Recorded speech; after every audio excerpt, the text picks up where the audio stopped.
From above, this may look like any other river, but up close, you can see the water is exceptionally clear, and there's proof too.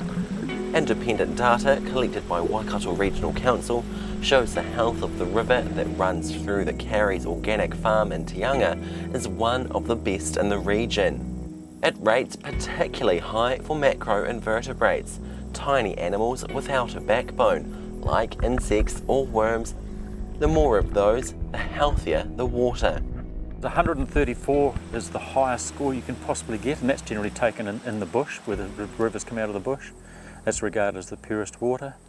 And when we started in there, we were probably 112 to 114, which was still good.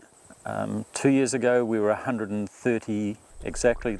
This last year, we were 132. So that's not on clarity. That is on the aquatic life within it. And the aquatic life in here is probably perfect. You can't get it better. There's all the sticky insects and stuff like that in there. Yeah, perfect. The pristine state of this water isn't by accident. For the last 10 years, the Carries have been planting and fencing off parts of their dairy and dry stock farms, all to reduce the environmental impact on the land.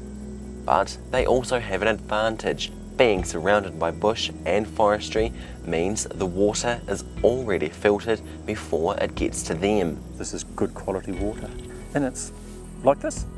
Beautiful, great life in it, heaps of eels in it. Eels are fat, good condition, the trout are lovely, you know, things like that. So yeah, we're extremely proud of what we've done here. The Carries have worked this land for the past 30 years. Over that time, they've made big changes to their farming practices. Up until 15 years ago, we had sheep and cattle, and so they grazed right to the river, and some of them would go down in the river. Planting along the riverbank was part of the answer, and the Carries have really got stuck in.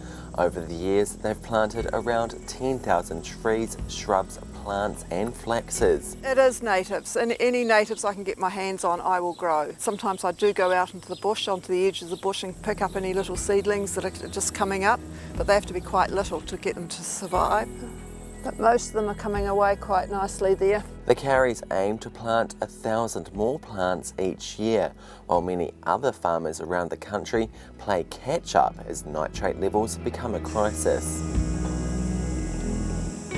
This generation of farmers that own the dairy farms and everything like that, in actual fact, are paying a massive cost towards cleaning it up from what's actually happened in the past.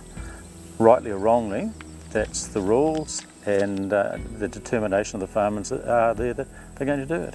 On our two farms in here, we've spent $420,000 to date on fencing, bridges, planting, and effluent systems and everything like that, so it's not a small amount.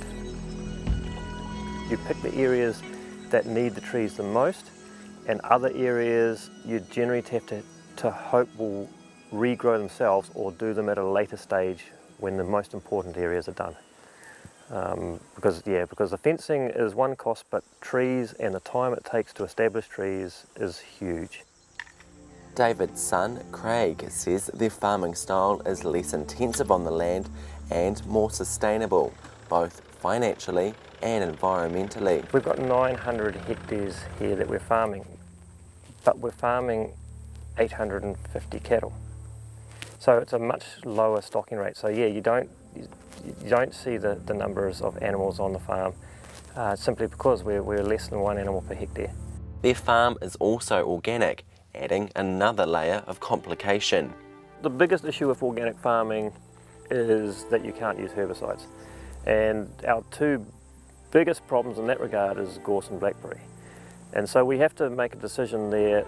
Some areas of the farm, whether they're lower production or too steep to get machinery onto, that we have to either let revert back to gorse or at some stage plant trees onto it to kill out the gorse.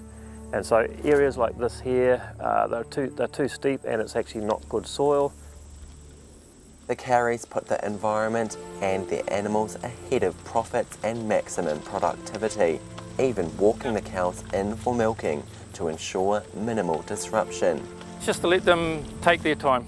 and so that you're just not rushing them, that they can make sure where they put their feet and stuff like that. The Carey's many efforts have a good payoff to the environment with clean water and also to their bottom line. It's really important that your customers know that you're producing a product ethically and that you're doing a good job looking after the environment as best you can.